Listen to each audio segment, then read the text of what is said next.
যাবি না মার্কেটে?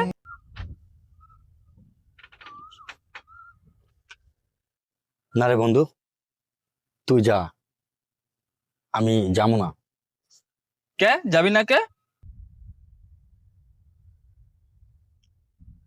যা বন্ধু, তুই যা।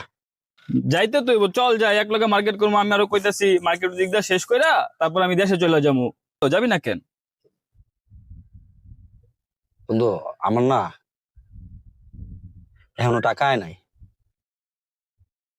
তুই যা। এটা তুই কোনো কথা কইলি? তোর টাকা আহে নাই?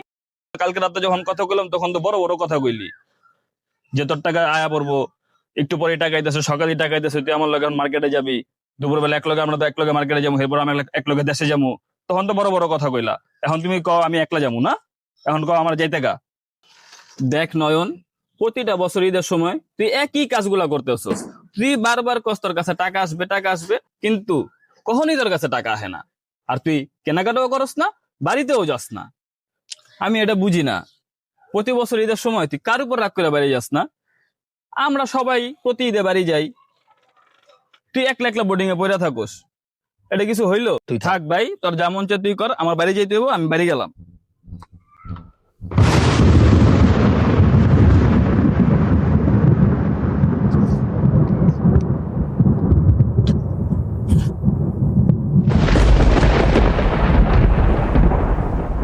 কই যাবো বন্ধু? আমার যে যাওয়ার কোনো জায়গা নাই রে। আমার যে দুনিয়ায় তোরা ছাড়া আর কেউ না।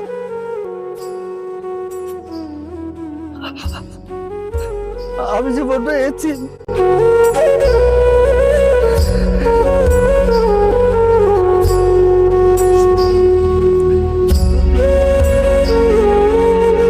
তোরা কষ্ট পাবি এই জন্য আমি তোদের কাছে বলি না।